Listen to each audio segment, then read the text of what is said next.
Good afternoon, ladies and gentlemen. Welcome to this panel discussion on the launch of the SME Resource Bank for Investment Readiness. My name is Jennifer Baren. I'm the head of partnerships here at the Alliance for Green Revolution for Africa, and I will be the moderator for at least the first part of this event. We have a very exciting afternoon today on a topic that is so critical to agribusiness development. There's really a broad agreement that agribusiness SMEs have a critical role to play in agriculture transformation in Africa as the so-called missing middle. However, in order to do so, they often need access to growth capital, technical expertise, skills, partnerships, and a whole range of other services that will empower them to be the drivers of change. At this point in time, there's a gap of $100 billion per annum in terms of SME financing. And we have an excellent panel here today that will discuss challenges as well as opportunities and solutions to address this. Our session today will consist of the following parts. We will have opening remarks first. We will have a panel discussion. You will have the opportunity as well to ask questions. Please post them in the chat box. In between, we also have a couple of polls. And then, of course, we will close the session with the launch of the Resource Bank. So we have really, as I mentioned already, a whole range of experts. So without further ado, I would like to invite Dr. Araba Debisi to actually make some opening remarks. He's the Managing Director of the African Green Revolution Forum, of which AGRA is the Secretariat. Debisi, karibu. Thank you very much, Jennifer, and hello everyone. It's a pleasure to join you today for the launch of this facility. The AGRF, on behalf of the wider AGRF partners, I bring you greetings. We are pleased to see the Agribusiness Deal Room of the AGRF grow and wax stronger from strength to strength. The AGRF, of course, is the world's largest platform, multi-stakeholder platform for inclusive agriculture transformation in Africa. We focus on supporting all partners, public, private sector, civil society organizations, advocacy organizations, to ensure that we can transform the agriculture sector in Africa for inclusive shared prosperity for everyone. Global, in the few time or the little time that I have, I wanted to sort of set the scene of what's going on around the world and what's at stake here. Around the world, the global agriculture and food systems contributes about 10% to global GDP. That's about $8 trillion. Global GDP is roughly around $80 trillion, with, of course, the shrinking of the global economy last year as a result of the pandemic. We've seen some adjustments. However, one big thing or one big feature of the pandemic, or one of the lessons that we've learned, is we need to build resilience to food systems to ensure that the way we produce, process, distribute, transport, and consume food delivers healthy, safe, nutritional outcomes for millions of people, not just in Africa, but around the world. We have seen how the pandemic and the sort of second and third order effects have impacted decisions, not just in the private sector space, but also in the public sector space. And this isn't restricted to Africa. We've seen issues in Europe, North America, South America, East Asia, South Asia, Southeast Asia. So it really is a global issue. Now, Africa as a potential, or the potential for the agri-food sector in Africa to be transformed to ensure that it contributes a healthy percentage of economic growth on the continent is there. I think the value proposition is clear and it's certain. Now, as Jennifer mentioned at the start of her remarks, there is a significant finance deficit in ushering in this reality. We have over $100 billion deficit in ensuring the flow of capital into the agri-food sector on the continent. One of the big things that we want to do through the Agribusiness Deal Room is to reduce the viscosity of finance. Finance is currently highly viscous, it's sticky, it's not flowing in the right directions to the right recipients. And also we're not seeing a proliferation of bankable agribusiness projects and prospects across the continent at scale. So what we're trying to do is not just ensure that we are increasing the flow of capital, but we're improving the investment readiness of the private sector, of entrepreneurs, a sort of a Y Combinator for private entrepreneurs in the agri-food sector, so to speak. And so it is with great pride and great pleasure that I hand the proceedings back to Jennifer to begin this conversation. I believe over the course of today, we will hear from global experts on not just what the challenges are, but where the opportunities are for scaling access to finance, but improving the readiness of entrepreneurs to receive what we hope will be a new wave of financing in the agri-food sector. Thank you very much. Jennifer? Fantastic. Thank you so much for those opening remarks, BC. And you're absolutely right. It's a tremendous opportunity that is awaiting us. And I'm very happy to actually share the stage with the virtual stage, that is, with some of the SMEs who really are at the forefront of making some of those changes happen. So I would like to introduce three of our panelists to you first, because these are the SME companies that are joining us this evening. Elorm Alafi is the co-founder and CEO of SciCont. We have the Kenya Godfrey, General Manager, Mujasi Investments Limited from Uganda. And we are also joined by one of our power SMEs, which is Nuke Lebile, who's the co-founder and CEO of Cattle Foods Nigeria. So as SMEs who are actually active in this space, I actually have one question to you, and I will start actually with Nuke first. Nuke, it would be very interesting to hear from you. What are some of the challenges that you've actually been faced with when seeking growth capital? What is it that you've learned that you would like to share with your peers as a potential solution that could actually help many of them? So please reflect on this question. You have 3 minutes.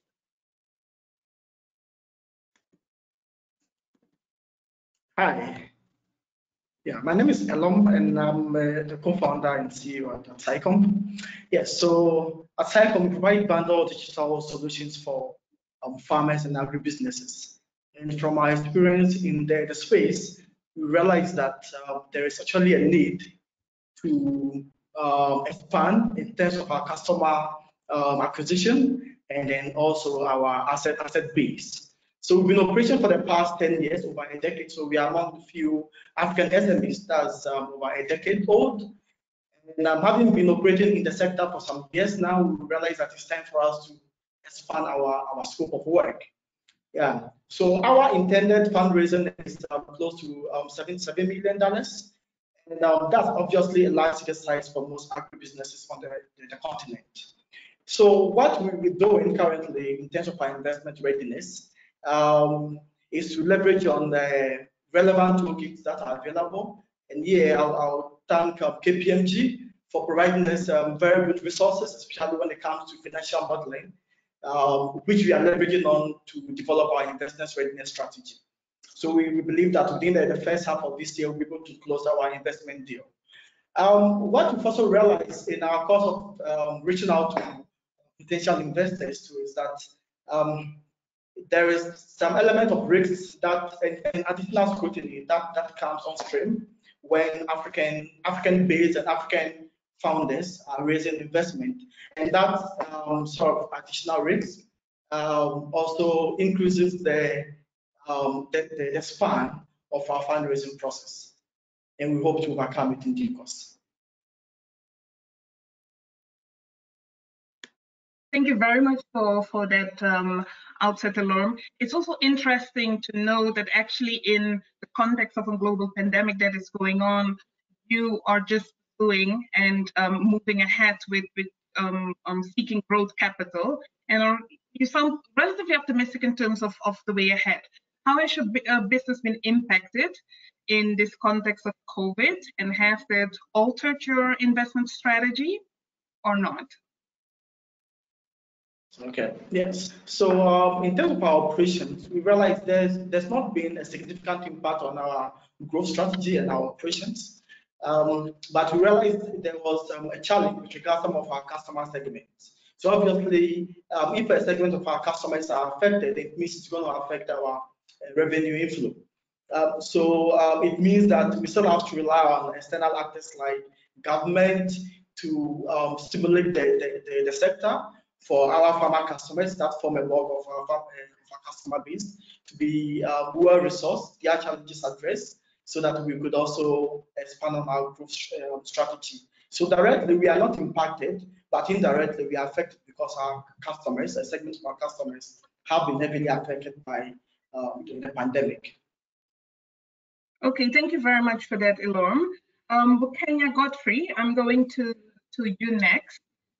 Or managing Ujasi Investments, who's working with a few hundred smallholder farmers in the the horticulture sector. So would you like to share with us actually your journey into seeking growth capital, some of the challenges that you have encountered and how you managed to overcome these? Yeah, thank you, Jennifer. Okay, I'm Godfrey Bukenya and I'm from Ujasi Investments. This is a company in Uganda and we are in the agribusiness, and for the last 5 or 6 months we've been trying to get funding so that we should be able to increase our capacity to purchase from our clients who are mainly smallholder farmers.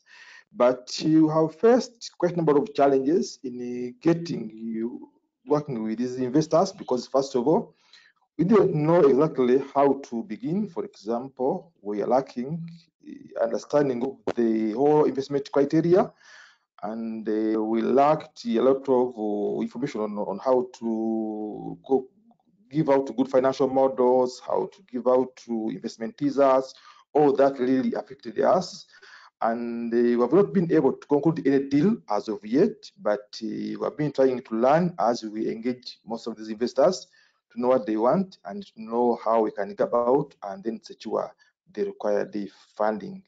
And we are glad that this resource bank is coming on so that we can be easily get to know what we want if we are to approach any investor. Okay, thank you very much for that, Bukenya. Have you engaged in specific programs or capacity building efforts or reached out to business development service providers to better support you in this process? And if so, can you maybe share a bit about your experience in that field? Yes, we have engaged a number of business service providers so that we should be able to get more professionals and to get good documents. For example, we approached the MN Capital in South Africa, and we also approached EMFC loans in Ireland, and we have been able to help us in developing some of these important documents, which we are going to submit to our would-be investors. Mm-hmm. Okay, thank you, Bukenya. I would like to go to Antinuke Lebile with us from Nigeria. I know you have some connectivity issues. Can you hear us and can you contribute? Would you like to share your experience with us as well? Oh, okay. Good afternoon, everyone. Good afternoon. Please go ahead, Antinuke. Okay, so my name is Antinuke. I apologize. My video is not coming up. Okay, so our company is Cattle Food. So Cattle Food is in the processing of biofortified crops into value-added products to address malnutrition and eating hunger through all ages. So one of the challenges that we have in assessing investors is most investors are not willing to take the risk on majority agribusiness SMEs, because looking at the fact that most of investment in agribusiness is actually long term, it is not just a short term thing. So, and most of investors have, sometimes majority of them in Nigeria, always want something quick that can give them back their money. And also, most investors required high turnover. And looking at the fact that in the business where your profit is just 30% or your profit is just 35%, and an investor is requesting for about 15, 18%, then it's really a challenge. So I think it's not just pertaining to us alone. I think to all SMEs. SMEs don't have this so much money as turnover to return, and also collateral that most of these investors are asking for are something that sometimes we might not be able to meet up with those things. Yeah, thank you. Thank you, Antonika. So those are actually quite some challenges that actually really indicate a mismatch that often is between the capital that's being supplied to the market and what it is that SMEs are looking for. What are some of the efforts that you have taken more specifically to overcome that? Whether you have been successful or not, but what are some of the upcoming capacity building initiatives or efforts that you have taken out to service providers to basically strengthen your investment readiness? Okay, so what I always tell, not just myself or not just my team, but every other person, is being investment readiness is something that is actually very important, because an idea without money is frustration. So it is very important that we get ourselves ready, and also most time, like what you want to do, we should also realize that investment is not just about the money, it's about training, it's about mentoring, it's about networking. So it's not just money all the time. It might be people that we need. It's something that has happened to me personally, looking from experience. I have met people that has helped our business grow. They've talked to people about our business. We've won contracts through these people. And so it's not just about the money, it's about training also. It's about hand-holding. It's about mentoring. Yes, and I think this is a very good initiative that you are taking to actually get SMEs like us ready. So investment is definitely not just about money, Antonika. It's also about experience, connectivity to the market, and other growth opportunities. I think that's actually well said. Thank you for your contribution and sharing some of your challenges. We'll come back to you later.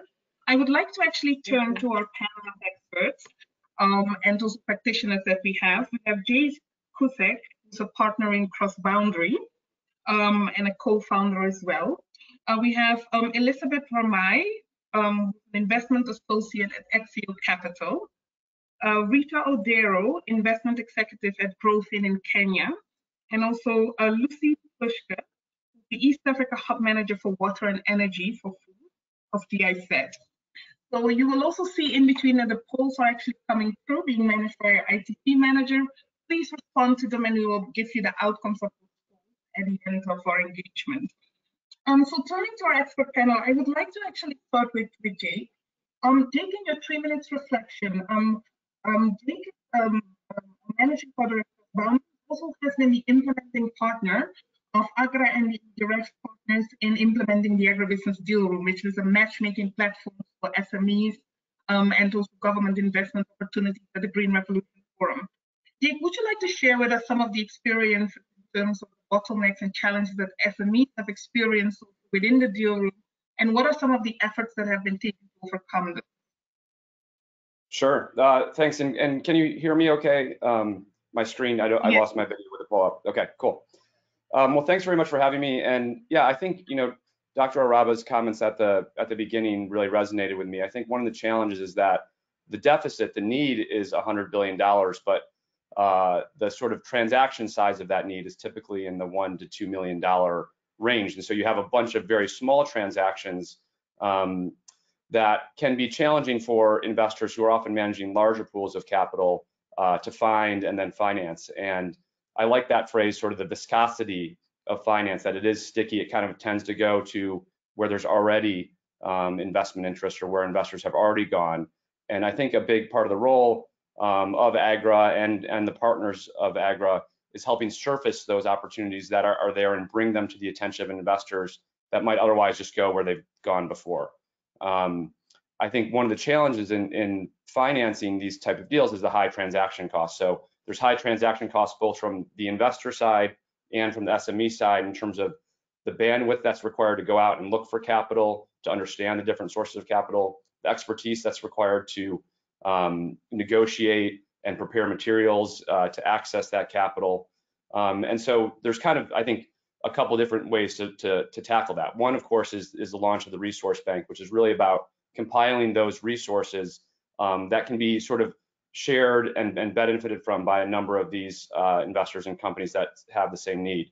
Another is things like the Deal Room, which basically save on those search costs by curating for investors or curating for enterprises the most relevant matches, so that, as was just talked about in the SME section, SMEs aren't going around having a bunch of conversations with investors that don't have capital that is the right time horizon or the right interest rate or the right terms to fit their needs. And then I think there is, the Resource Bank is just the beginning. There's that need for continued hand-holding and support to these enterprises and investors until the transaction closes and even beyond. And that's something that I know AGRA does, that USAID does, that things like the Prosper Africa initiative seek to do. I think one piece of advice for SMEs is, to not, finance can seem a bit mysterious from the outside. And I remember when I first started working in private equity over a decade ago, I was sort of intimidated by a lot of the jargon, but it's just that, it's just jargon. And don't be afraid to ask the question of, if an investor asks for your cap table, it's okay to ask, what is a cap table? What are you looking for when you ask for that? Because I think, sometimes there can be an exchange of business cards or an exchange of contact details in a virtual form such as this. And then investors follow up with a set of questions and the enterprises are not quite sure how to answer them, but rather than, risk sort of the embarrassment of not knowing, they just sort of let the conversation die. So I really encourage SMEs to, not be afraid or intimidated by investors or the jargon, but continue to drive that conversation forward, because investors are looking for good opportunities. And there's a number of investors that are seeking agriculture investments in Africa. I think I see Exio Capital on the panel as well. We've worked with them in supporting investments in this space. For example, a deal in Tanzania into a packaging company that is reducing post-harvest loss, and that deal was made possible by the support in part of USAID that allowed transaction services that might not otherwise have been possible for a relatively small transaction. So yeah, I think just in summary, and really speaking to the enterprises that are the audience, know that this is an area of great interest for donors, development finance institutions, and investors, and there's a lot of resources out there, and the Resource Bank is just the beginning. Thanks, Jennifer.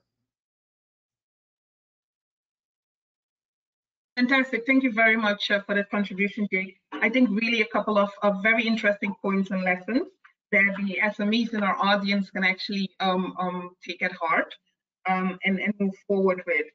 It's actually interesting that you're referring to Exio Capital, so I would really like to go next into Elizabeth Romai. So Elizabeth, as an investment professional at Exio Capital, and to share your reflections on SME readiness, the changes that you've seen, and maybe some of the advice and the tips that you also might have. Thank you, Jennifer. It's a pleasure to be here and to participate in this conversation, which I think is very important and very critical because as an investor, we see a lot of deals that come across our tables that where unfortunately majority of the SMEs are what we would call not investor ready. And it becomes a bit frustrating for us given the wide pipeline of investments that we look at and our quick screening processes. It usually is unfortunate when a potentially great opportunity falls through the cracks just because of the challenges of not being ready.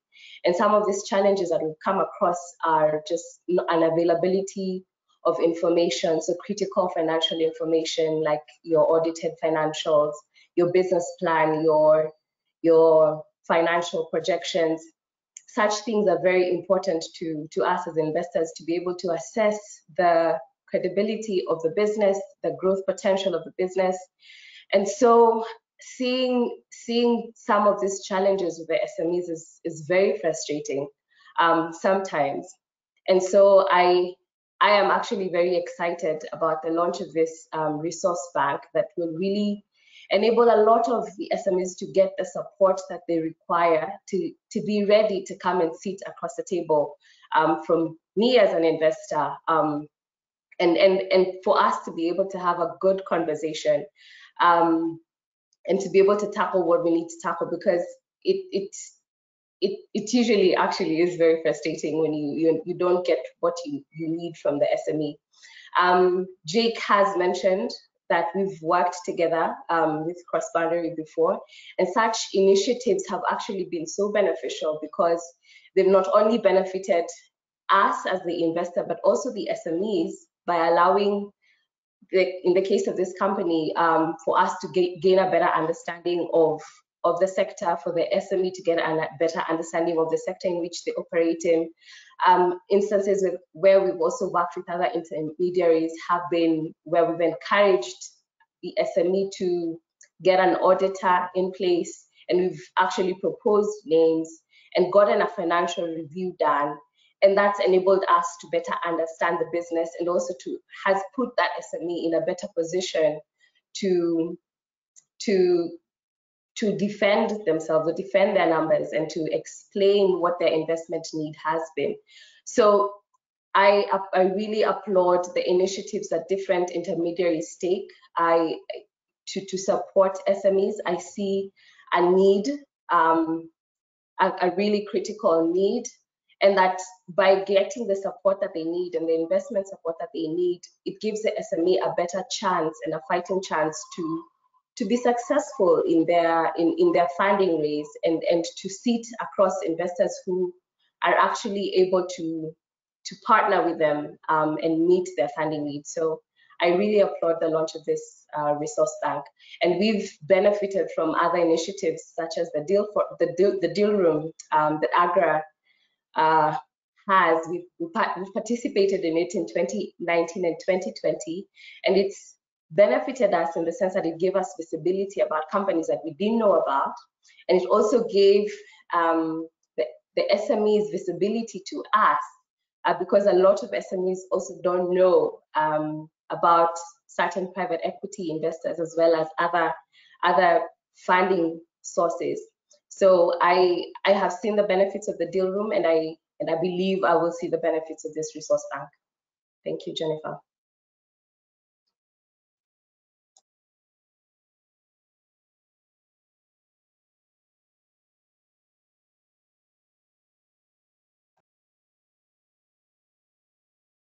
I'm sorry, Jennifer, if you're speaking, I'm not able to hear you. Thank you for that, Elizabeth. Sorry, my button wasn't unmuted. So thank you for those remarks. I can really see a couple of red threads coming out there, also in terms of what Jake was mentioning, in terms of the hand-holding throughout the process that is required, the capacity building of SMEs, to make sure that not only the documentation, but the understanding of the process is there. But also the whole visibility of the pipeline and the opportunities that are out there, and even hand-holding the connectivity and making sure that we work almost as an ecosystem towards deal closure and transactions. So that is quite interesting. And what I also like is the passion, if I can call it the frustration, that probably translates into passion that we heard both from Antonia as well, in terms of the need for capital and what is required from the SME side, but also what you are expressing, that you are so keen to actually have a pipeline of high value transactions or potential transactions that you can explore. So we're very happy to contribute to that. And I would like to therefore go to Rita Odero from Growth in Kenya. And Growth in, who is a company that is specialized in funding and operating across countries. And I think it's interesting to hear your viewpoint as well, because you're also focusing on that investment in companies. Share with us, Rita, what you experience in terms of the challenges that the SMEs facing, but also some of the potential solutions, and probably also some of the trends and some of the latest innovative developments that are helping this space to move forward. Rita, over to you. Well, thank you, Jennifer. I think, like my colleagues have said, I'm also glad to be in this conversation. I think overall it helps us to understand what different businesses are also looking at, but it also gives the businesses an opportunity to understand what investors do look out for. So basically, it really helps close the gap. So Gropin, as an organization, our key role is really to support SMEs across different sectors to access growth capital. Our real intention is also to increase the ability of these businesses to succeed, to address several key causes of failure, including access to finance, but also our key value proposition is business support. I think Elizabeth has touched on, some of the areas that seem to be a challenge for SMEs. While entrepreneurs are highly qualified professionals, sometimes we see some gaps in business planning and, cash flow management skills. And the challenges could be numerous, to poor infrastructure within, their systems and processes. And to sometimes limited access to technology, but also market linkages. And so as an organization, one of our key value proposition is that we provide both pre-investment, but also post-investment support. So the point when we begin to deal with these entrepreneurs, our key aim is to try as much as possible to understand the business in its entirety. So we look at all aspects of the business, from governance in terms of the entrepreneur and their team, to the business model itself, to understand their key clients, their suppliers, various stakeholders that they do work with. We also do look at their cash flows, basically to look through, the key financial indicators to provide as much support as possible, but also to enable us to structure the right product, provide the required capital to meet the needs of the business. We also are keen on assessing the operational aspects of the business, and obviously this would be to enhance efficiencies at different levels of these businesses that then we work with. So at pre-finance, I would summarize it as we do a business diagnostic that supports the business planning. And then post-finance, we also look at business formalization, but also growth in some of the key risks that we identify at the onset. So a thorough evaluation around what would help the businesses to also be due diligence prepared, because a lot of businesses and entrepreneurs sometimes fail to understand what is it that an investor is really looking at. And what key areas would I need to be able to address in order to allow the investor to understand the business in its entirety. And so I think, like I've just summarized it, it goes beyond just the need for funding. So other than just looking at the financial need of the business, we are keen to understand the entrepreneur and his team. We would be keen to look at the business model, the clientele profile, the market, the suppliers, and then obviously the cash flow and finance to understand how the investment that we do put in the business will have an impact on the future cash flow of the business. And then obviously we also do look at some of the environmental, social standards, especially for businesses that are handling food in agro-processing. So again, a key area that we do look at to support some of these businesses. So thank you. I think that's what I would have to say on that area. Fantastic, Rita. Thank you very much for your contribution. I'm happy to hear about all the investments that you're doing before transaction and even after the closure of the deal, just to understand that you're sufficient insight into the business and some of the tips that you also have for our SMEs in terms of how they can prepare for this process. I'm looking at some of our SME panelists, and I would like to actually quickly, before I'm going to our last panelist, go back to you. As to what extent you actually recognize some of the advices that have been given, and have you seen any specific trends or changes in how you have approached or how you will be approaching your investment strategy? Anybody? I think Elorm, I'll start with you, and then I will go to Antonica. Yes, okay, so when it comes to investment strategy, what we've realized was that a lot of the investors that participated in the deal room in 2019, 2020, what we realized was that they were a little bit not so familiar with the agri-SME landscape. So they came with a very a different approach to the kind of investment that they would like to go in and the kind of requirements. Now, they were looking for more than $1 million turnover kind of deals. And most agri-SMEs are operating below the $1 million turnover, right, annually. And most of the investors that were actually requiring more than that. And the ticket sizes, the one that we interacted with, what we realized was that we were not ready to write very large ticket sizes for African-based SMEs. So in this case, it means that we have to go back and reach our asset and a resource base and then come back again, because our initial fundraising strategy was to raise about $3 million. But I realized was that it was too low as a ticket size for most of the SMEs. So we have to increase it and then enrich our resource base, expand our audits also to make sure all our books are in order. So with some of the resources that we also got from KPMG, especially when it comes to financial modeling, it's a very good guidance material that we are leveraging on to approach our investors again. And also we've also expanded our assets that we realize the investors are actually looking out for, and we believe that it should work. And the same applies to other SMEs that are comparable to us. You need to have a very strong asset base and very strong financials. Other than that, no investor will pump money into your operations, which is more than $1 million. Because most of them want to write large ticket size, but you have to, as an SME, you need to have the requirements in place. Yeah. Thank you for that, Elorm. Antonica, I just wanted to have maybe your quick feedback, and then I'm going to Kenya.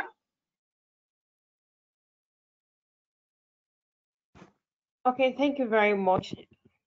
Just like my colleague has said, we really need to get ready. That is just the key word.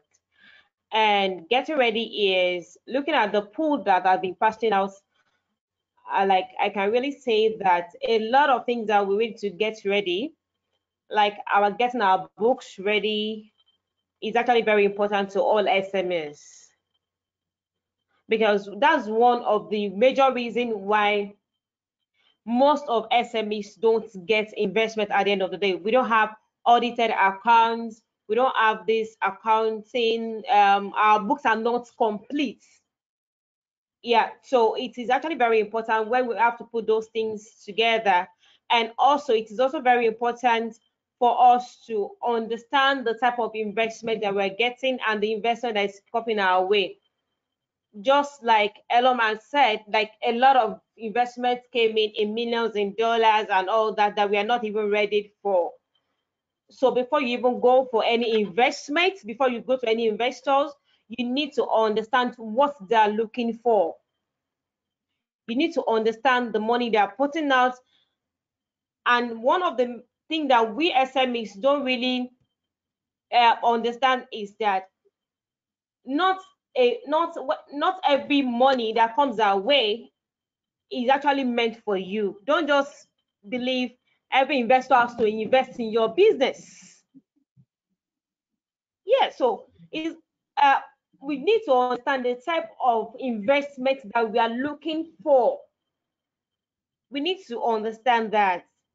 So I just feel with that, if you understand every investment you need, what the investor is looking for, the money they are bringing out, And don't just look at the hugeness of the money, like this money is big. What if you don't need that amount of money at that particular time? You might need something lesser than that. Yeah. And by the time you are getting so much money, you might actually misuse it at the end of the day. So we need to understand what we actually want. Very good, Angelika. Thank you very much for that. I think that's critical, although I do see you know, the ongoing discussion also on the gap between the capital available and the pipeline of investment opportunities, how it looks like. But Kenya, I would like to go to you first before going back to our panel of experts. Would you like to reflect on some of the advice that has come forward so far?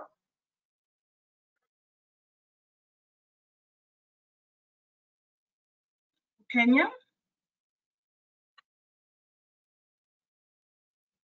Godfrey, can you hear me? I think we've lost Godfrey. So I think it's actually interesting. And I think Luz, I'll be going to you first before actually coming back to Jake on some of these things that we've heard. But Luz, I left you not deliberately till last, well, maybe partly deliberately, because I think there's also another interesting aspect to the entire investment landscape that we haven't discussed yet. There has been a significant momentum that has been built around investment opportunities that are linked to investment and resilience, sustainable management of natural resources. And investment readiness also means understanding the investment landscape for some of the opportunities, how we can integrate sustainability actually in the investment opportunities that our SMEs are presenting. I would like you to actually maybe reflect on that in terms of the opportunities, the trends that you see, and what your advice and tips would be to our SME community to strengthen their investment readiness.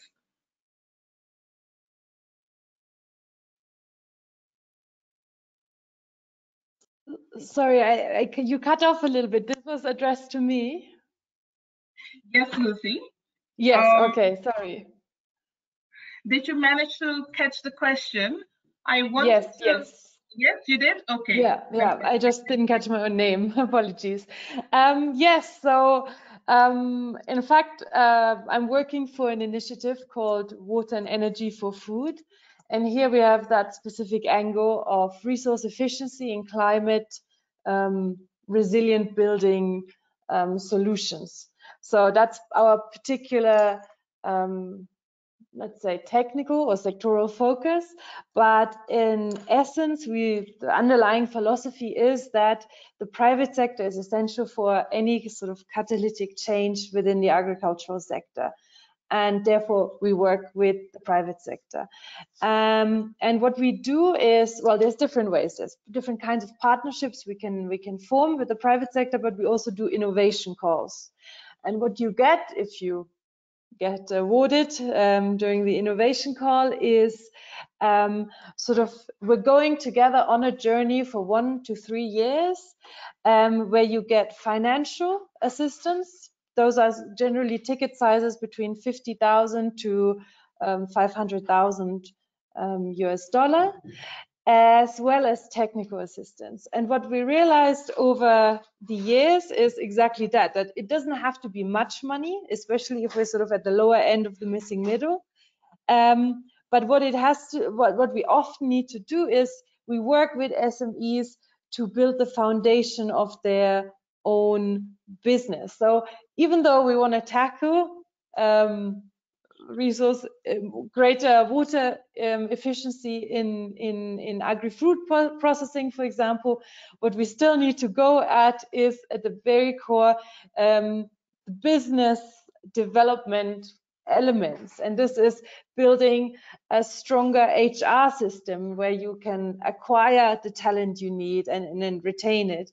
It's about what we've heard before, building your sound financial management system so that if you are asked to show your books, you can.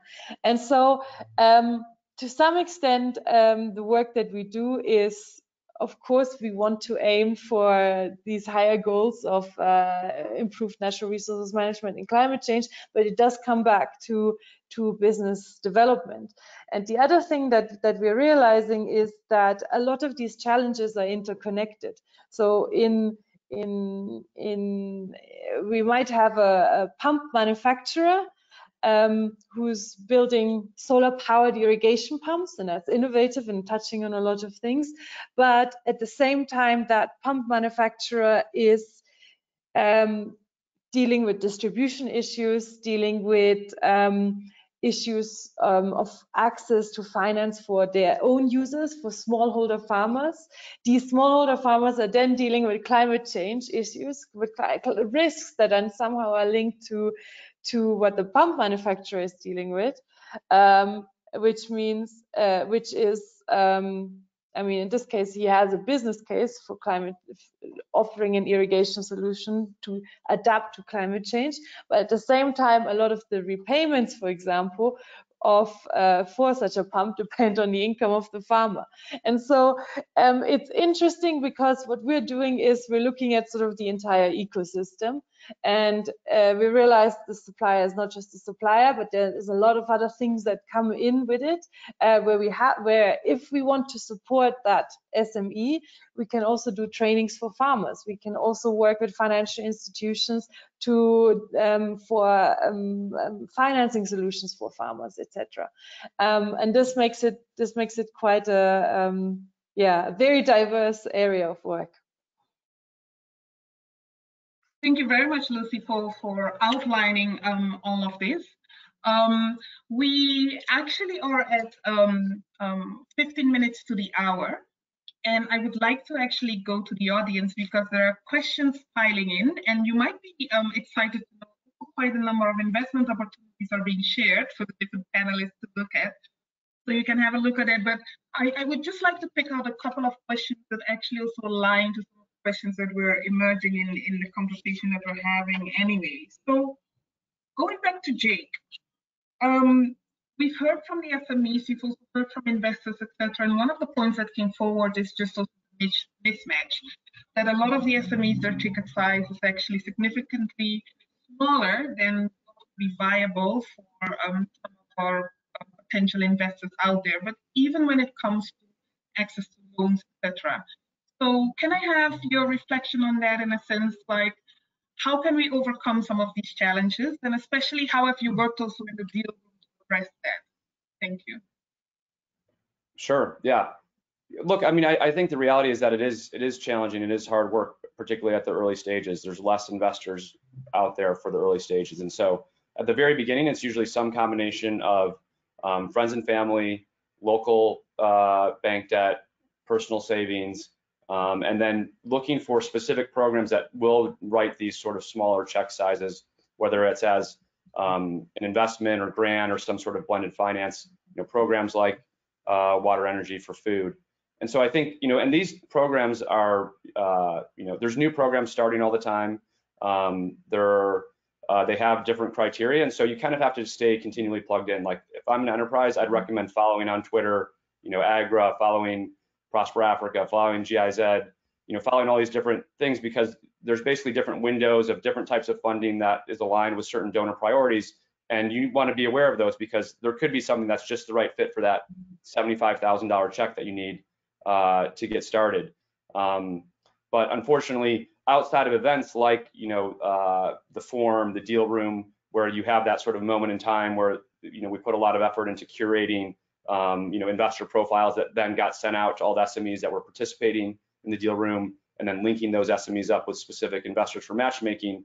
So take advantage of events like that, but throughout the rest of the year, really try and stay plugged into forums like this, listening and hearing, oh, there's a new program that's been announced that's focused on solar irrigation, and that's my interest, and therefore I can take advantage of some potential grant financing.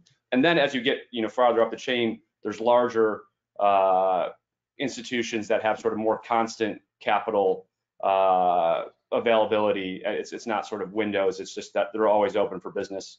If it's the DFC, for instance, once you're above the $5 million capital need, the DFC could be a very logical first port of call to look for financing. There's a number of private equity funds or debt funds, Exio Capital, AgDevco, et cetera, that once you get a bit bigger would make a lot of sense. Hopefully that's helpful. Fantastic. Thank you so much, Jake.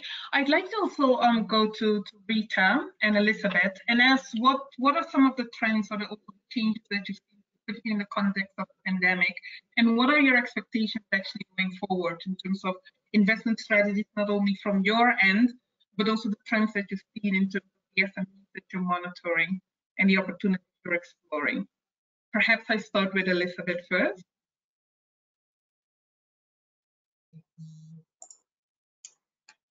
Okay, so from our end, some of the challenges that we saw that came about from the pandemic, one was the support that some of our portfolio companies needed. So there was focus from our end on helping our portfolio companies. So we doubled down on some of the follow-on investments just to support them and to tide them through the impact and the effects of the pandemic. One of the other trends that we also identified, or a challenge that we identified rather, was our ability to network and our ability to travel due to the restrictions that were there. A lot of our deal sourcing is done through travel, and some of the travel, obviously the travel restrictions made that a bit difficult. So we saw a decline in the number of pipeline deals that we were identifying. And so one of the things that we decided and we benefited from actually was the deal room, for example, that allowed us to have visibility of companies that were not able to physically access, or some of the conversations that we had not been able to have, we were able to have visibility from initiatives and programs such as the deal room. Going forward, some of the things that we are doing as Exeo is, one, we really take an active approach towards value creation, and we look for businesses where we can be hands-on and add value.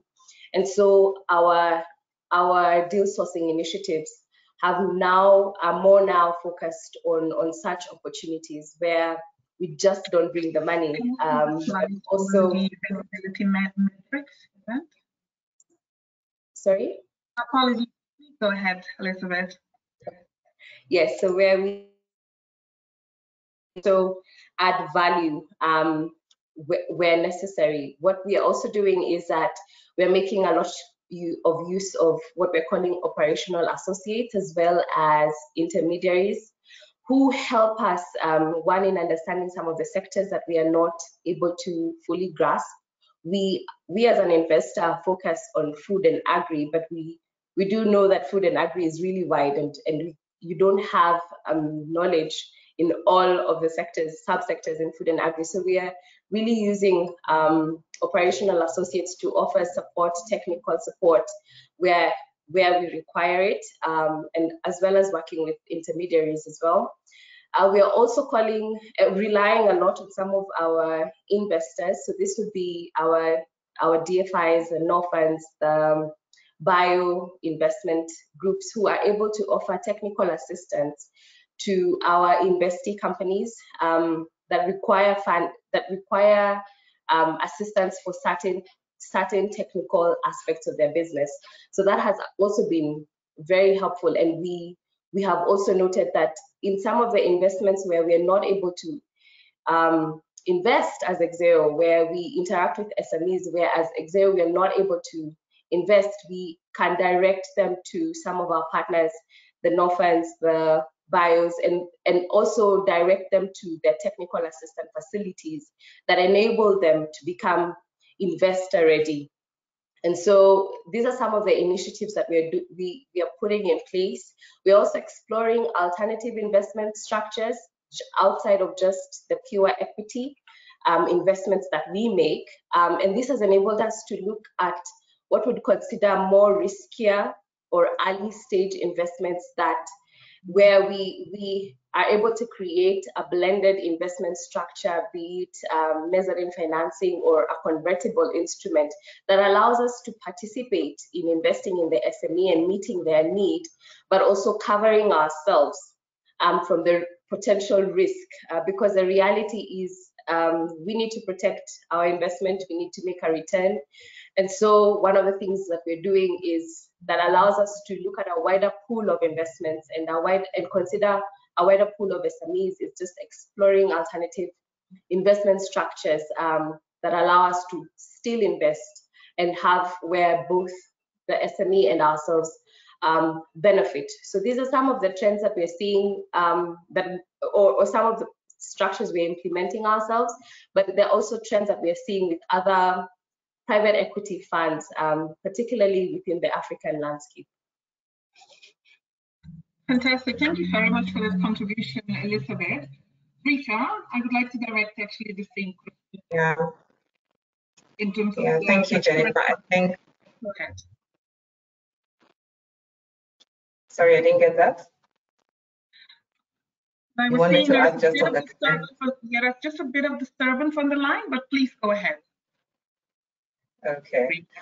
Yes, I think just to add on to what Elizabeth has said is, I think our approach during the pandemic was first and foremost to continue our engagement with our portfolio clients. We were quick to assess the risks that pertain to individual clients and their unique business setup. So what we did in-house and internally was to place control measures, with them alongside their structures and processes, just to ensure that most of them are complying with the Ministry of Health, government guidelines. And then the next thing we did see, because of the disruptions that did take place, were cash flow challenges facing a number of them. And so we did develop a cash flow resilience modeling tool. We had our investment, managers taking on sessions with individual clients just to take them through what are the key tips that they should, take into place and consider at this juncture in terms of, the cash, the credit, and communication with the various stakeholders. So, discussing, possible solutions with some of their suppliers, or even negotiating for terms with some of their customers to see what they could actually sell on cash for those who were still operating. I think also internally, we did see a lot of requests coming through from the clients who were looking at bridging finance considerations in terms of just working capital to sustain their operations and also to support the livelihoods that a number of these businesses do create in terms of jobs. We did a lot of concessions for businesses that were not able to meet their obligations pre-COVID. And so we did customize by providing some grace period to support businesses to deal with the impact. And so this also really called for a change in the way a lot of these businesses were conducting business.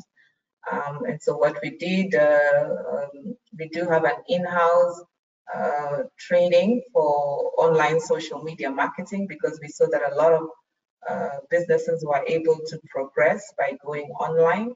So we did create and hold a training session for a lot of these clients to move towards online social media marketing, reviewed individual websites, and just made certain recommendations around what they needed to do differently, basically to approach the market in terms of their product and service delivery.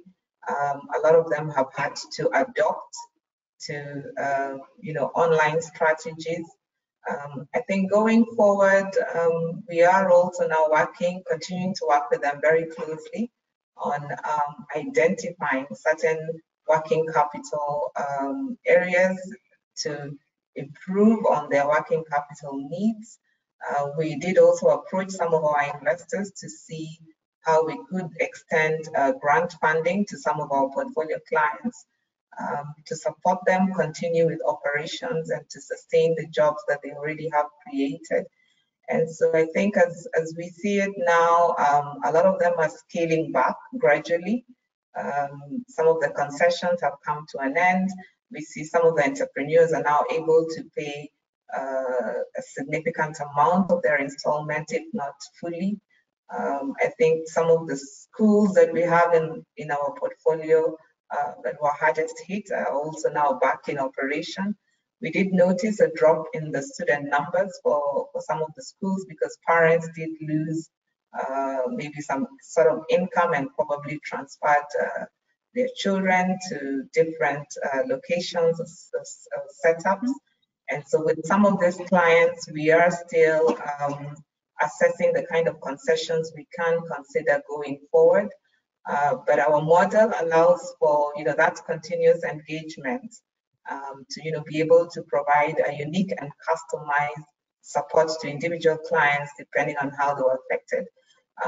We're also able to witness that not all the businesses were adversely affected.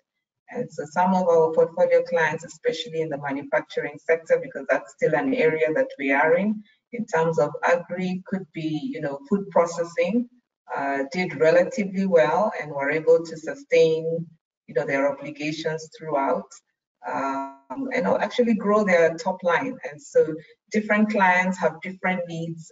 The model really looks to customize, the business support that we provide based on the sector, based on the client profile.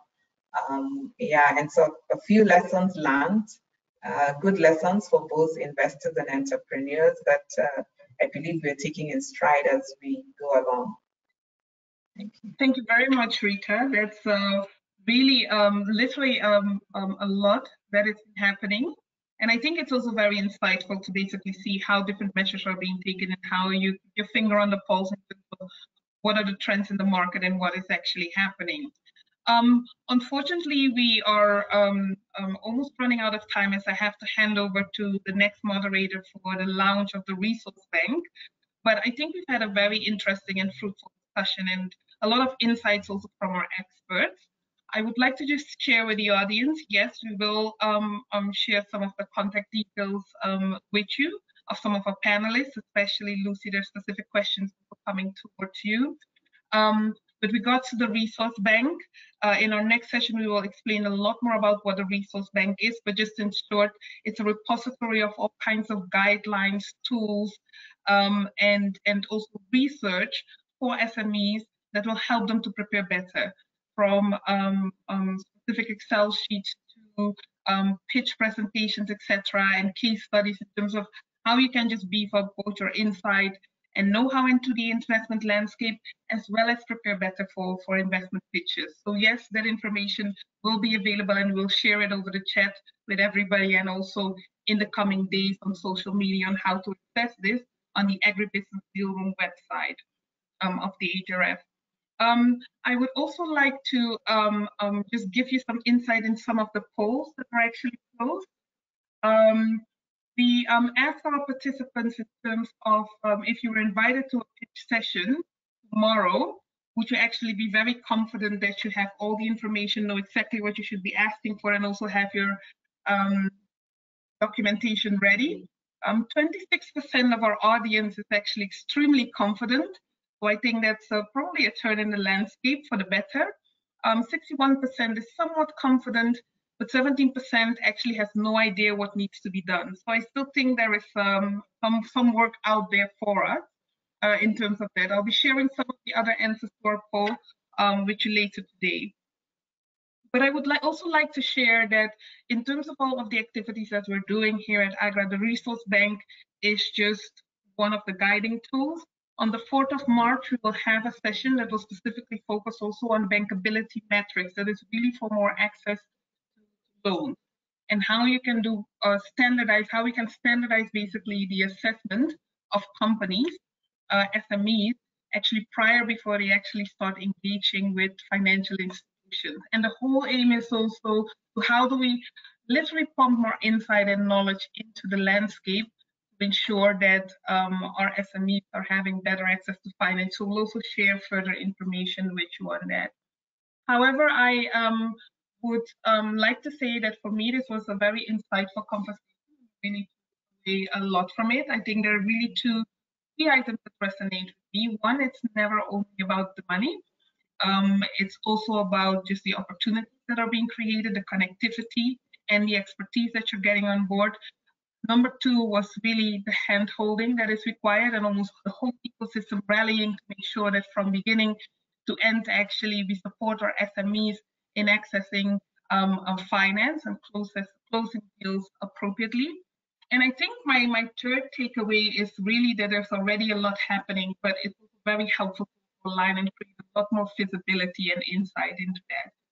So on that, I would like to thank all of my panelists for their contributions, and also the audience. Don't leave yet, because we still have a couple of very interesting speakers who will be sharing with you some insight and advice. And of course, we have the launch of the bank itself.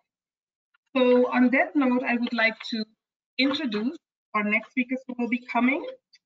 We will have Vanessa Adams, who's the Vice President for the Strategic Partnership Division here at AGRA. We have Jo Kochu, who's the Senior Investment Officer at the IFC. And Patrick Smith is the Chief for Market Systems and Finance Divisions from the Center for Agriculture-Led Growth, the Bureau for Resilience and Food Security at USAID.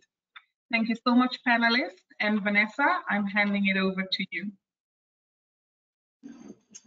Thank you so much, Jennifer. What a very interesting conversation. We've had over 250 people joining the conversation already. And as Jennifer described so well, hopefully you've been tracking the numerous resources which all of you have brought to this conversation. So we're very, very excited.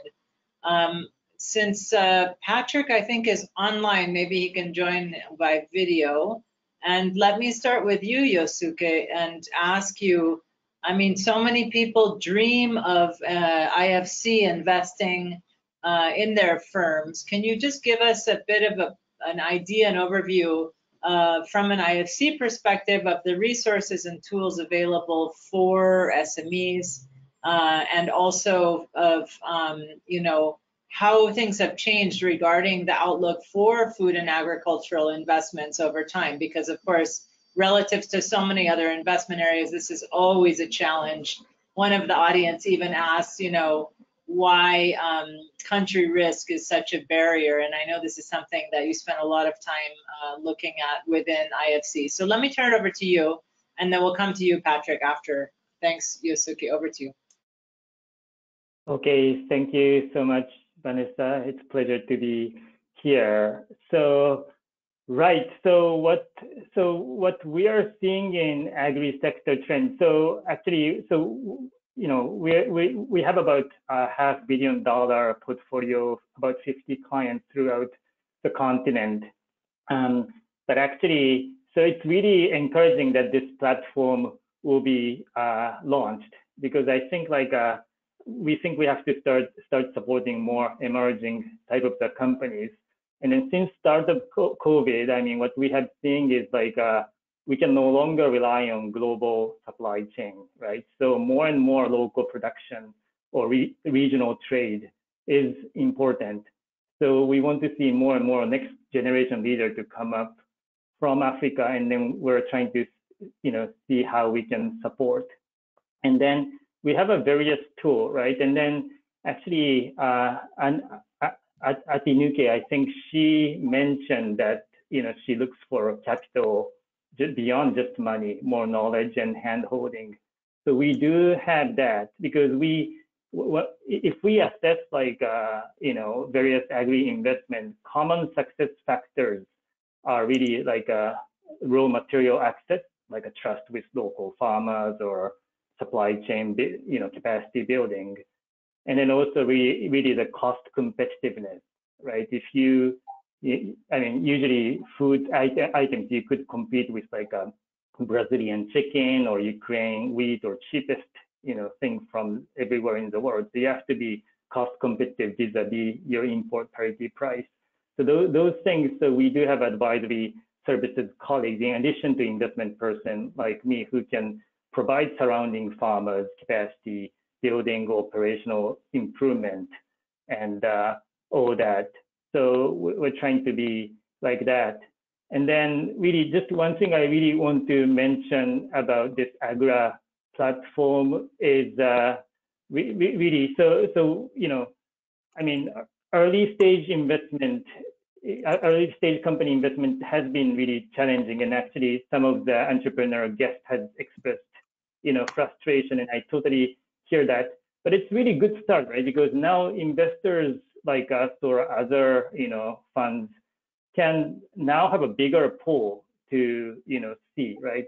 So probably it might be hard to select 1 out of 10 pot, but if we have like thousands of companies, we have more confidence. Okay, we are selecting really best of the best. So it will be good for investors, and also for the companies. I mean, you know, I think they should also select financiers, right? And then so if we can bring capital beyond money, and I understand the database would include profile of various investors and what they can offer. And also one thing we can tap through this platform is like a diaspora, right? And I think as Jack mentioned in his talk, I think like early stage companies, it's hard to, probably one might have to start from family fund or some friends or those people. But there are many like African diasporas in various parts of the world, and just like a Kiva, right? I mean, if this can connect like online platform connecting African SMEs and then diasporas who want to support, then I mean, maybe nothing will stop us for African SME to kind of do private equity offering using Agra platform to diaspora, right? So, and lastly, I mean, I really think like a sky is limit on this database, because we can really accumulate like using machine learning and all those tools, like a kind of common lessons learned or success factors. And what I really dream is like, I'm Japanese, but if I go back to Japan and then go to like a consumer, apply for consumer loan, if I punch in like my profile, age and education, certain things, machine learning will analyze my profile and then match with common recurring success factor or repayment factors, put my score, and then I can lend up to, I don't know, a couple of $1,000, a couple $100 they will decide. So those like, if database can connect with such machine learning, I mean, I think the transaction cost to finance SME will start to go down. I mean, I know it's not, it's probably 10-year exercise, but that's what I think we should all dream and aspire. So really, thank you very much for launching this platform and inviting us. Thank you. Thank you so much. And thank you for giving us a futuristic view of the cost-effective machine learning digitized investment vision. That's really fantastic. And I'm going to start working on that right now. But in the meantime, Patrick, I think, spends days and nights thinking about how many different types of blended finance and, you know, matching grants and every kind of technical assistance that the U.S. Agency for International Development has invested in over the years. So Patrick, give us some insights. What's working, and how do you see, you know, we have participants from all over Africa that have joined, from Nigeria, Malawi, Cote d'Ivoire, Ethiopia, Kenya, Rwanda. There's really a hugely diverse audience online. And so what can you share in terms of resources, insights, and recommendations, and maybe your own 10-year vision, since Yosuko has thrown the gauntlet? Thanks very much. I'll provide some general thoughts, and we can dive in as people are interested. I just want to thank everyone for this opportunity to contribute to this discussion. And in particular, I really appreciate the insights from the private sector panel. And as Jennifer highlighted, their passion for this subject, their commitment, that's really exciting to see, and it's really important. And at USAID, we really value the voices of the private sector, especially the local private sector. And we hope that this forum and others sponsored by our partners will lift those perspectives to the level of policymakers and policy influencers. And I'm also really particularly pleased to be here because USAID contributed materials to this resource bank. They were developed based on a long history of experience and learning about SME-led agricultural development. And I hope that as people use these tools, they'll continue to provide feedback so we can make them even stronger. As we think about finance for SMEs, there are two components: the supply of that finance and the uptake and use of that finance. And as you've heard from the panel, these are tied together. It is only when an SME has in place sufficient financial and management capacity, along with a strong business plan, that a financer will be willing to take the risk of investing in them. And I also want to highlight that USAID is particularly concerned about inclusive finance, especially for women, youth-led enterprises, as well as businesses owned by people who are not among the well-connected classes, those who are systematically excluded. Smaller firms also face particular barriers. They often lack a track record of successful use of external finance. They may have minimal assets for collateral, or they lack a detailed plan for expansion and growth. And then under the US government's Feed the Future initiative, USAID has implemented and continues to implement capacity building programs for SMEs. But these are often in the context of larger market development and value chain programs in many countries. And I think, as we've heard from a number of the panelists previously, small firms not only need individual capacity building, but they also need a supportive network of business services and partnerships with customers and suppliers. So SME success relies on a whole market ecosystem of actors working both in competition, but also in collaboration where they share the same goals. In general, we hope that market systems will move toward greater trust among the parties and the ability to take collective action when needed. We're also quite excited about the Resource Bank because USAID's own field missions in many countries will implement many programs that support SME capacity strengthening. We'll find the Resource Bank to be a rich resource for entrepreneurs to draw on for guidance, templates, examples, how-tos, and related information. So I'll stop there, and I can certainly go into more detail if you want on some of our innovative approaches. Thanks. Thanks so much. You know, I was just thinking of the expression in the US, time is money, right? And for every entrepreneur I know, there's no available time. You're up at 2 o'clock in the morning, looking, scrambling, what can you find, just-in-time learning. Today, what do I need, right? And everything from packaging equipment to processing to food safety testing equipment to certifications. Some of our audience have been asking about specific support for horticulture, for livestock, for seed companies, you know, so there's so many specializations, and we tend to use these blanket terms, right? Trying to cover everything for SMEs or even food and ag as if they're all the same. And we know that's not the case. And what's so wonderful in this community of SMEs is the diversity and the ingenuity and entrepreneurial spirit. And so, you know, sometimes people just need a boost, an entry point, right? And people get exhausted going in circles saying, well, who's my mother? You know, the kid's storybook, right? Are you my mother? Are you my mother? Do you have some financing for me? You can just get worn out going in circles looking for the right solution. So, you know, both of you who have been doing this a long time, and, you know, where do you start? What's your entry point? What do you recommend? Just a quick, you know, example, maybe a case study of a particular country that you're seeing progress in. And then we can wrap up with some of the upcoming events like Jennifer mentioned, and tools which will be made available, because this is the year of food systems. So we're going to see a lot of launches and resources being made available. Hopefully new ways even of measuring transformation, because in the end, this has to all add up to significant growth, right? Coming out of COVID, you know, people have dire predictions for 2-3 years of recovery time, you know, 10 years of nutritional backsliding.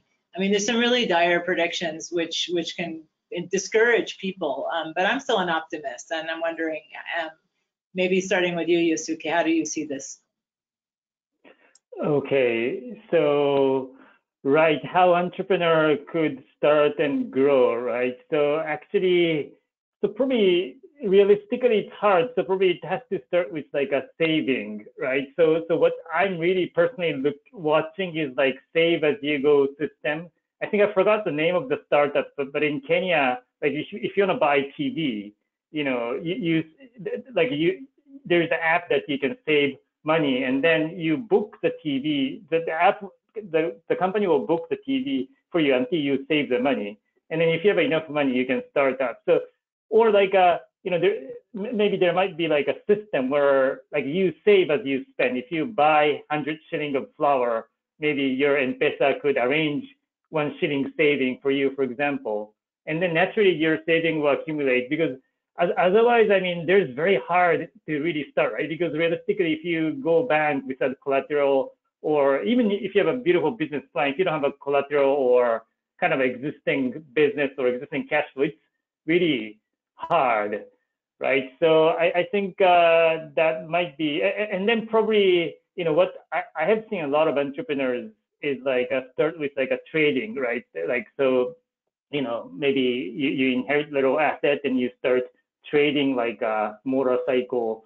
parts, and then, you know, build money. And if you build kind of initial capital through trading, slowly she would go into manufacturing business or agri or manufacturing side of the value chain and slowly grow. That has been like a trend we had been seeing, but it's really $1 million question, Vanessa. I'm still like trying to crack that nut. Yeah, so we can join hand on this journey. Thanks. Great. And Patrick, I know that you know, in every country, I think of the SMEs Online, USAID has some programs providing technical assistance.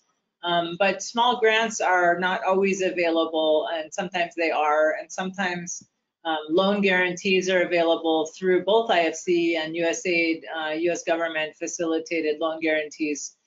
So what are some of the tools that you would say are entry points for the businesses online are saying, you know, they need anywhere from $50,000 to $300,000 of investment capital? You know, that could mean anything. What do you think? Thanks.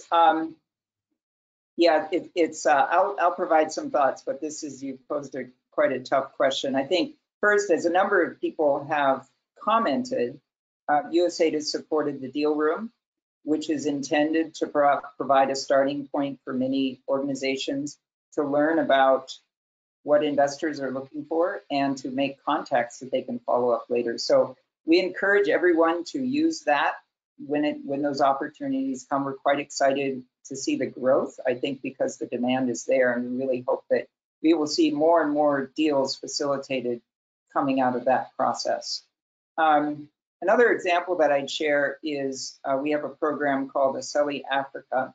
This is a multi-donor partnership with the Swiss Agency for Development Cooperation and IKEA Foundation, and others are supporting us. And it uses a blended finance model. So it provides first loss guarantees to lenders, as well as incentive bonuses for lenders who do lending to first-time borrowers, for small loan sizes, for loans to women-owned or operated businesses, for loans supporting food security crops, for loans that support climate-smart agriculture. Now, the thing to understand is that we are working to strengthen the financial system, and this program is operating in Uganda, Rwanda, Tanzania, and Kenya. So for SMEs, may not see that aspect of it directly, but many of the financial institutions that you're interacting with may indeed be partnering with the SME. And we are hoping this will open up, create more opportunities when you approach an institution, that they'll be more interested in what you're interested in getting financing for. The other thing that's a more specific thing on offer under SME is technical assistance to SMEs. There's both an online component as well as a coaching component. So if anyone goes to the SME Africa website, there's a contact us page. You can send an email to them saying you're interested in technical assistance on business, financial management, business strengthening, business planning, and they'll get back to you to share with you what kind of opportunities are existing. So I think it is difficult for small businesses to interact directly with USAID at a country level. we generally work through our partners. So I would encourage folks to get to know sort of the universe of programs out there that USAID supports that you may be able to engage with. So yeah, but I think this tool is really great, and we're really excited that we're able to launch this this resource tool. Absolutely. So thank you so much, Patrick and Yosuke. And by the way, Yosuke, I'm waiting for that invitation to go to Japan and use your, new highly machine learning lending system. So just kind of reserve my seat on the next non-COVID or COVID-free flight. So I think,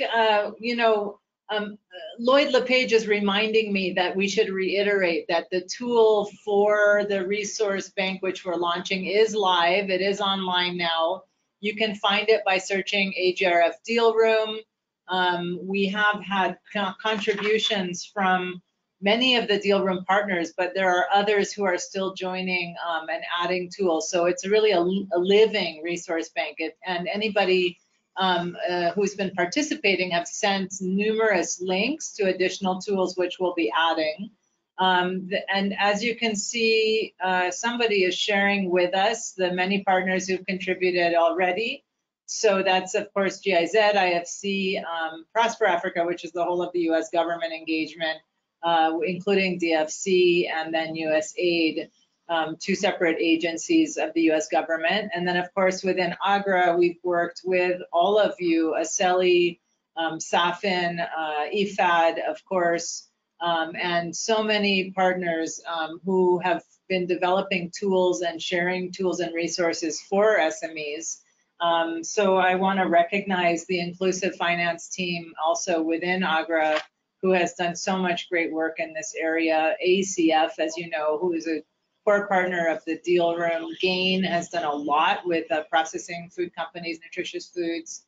As you know, CASA, Generation Africa is launching another youth competition this year for competitors who could win awards. So there are awards that can be won. Of course, I think last year there were nearly 10,000 submissions. So you have to have a really great pitch to be one of the winners. But I've seen some of the pitches, and really I was scrounging the bottom of my purse to invest in some of these fantastic youth entrepreneurs and new technologies. And as I mentioned when I started, this is the year of the UN Food Systems Summit, and really what does that mean for SMEs? That I think all of the member countries of the UN are being asked to think about and really dig deep and look at what does it mean to transform food and agriculture globally? What does it mean for global trade? There's no doubt that there's $1 trillion opportunity for SMEs in this sector, and we think that it's the fastest track towards economic transformation for Africa in particular. Given the huge contribution of food and agriculture to the economies across sub-Saharan Africa. And according to Tom Reardon, that's something like 85% from an economic contribution perspective.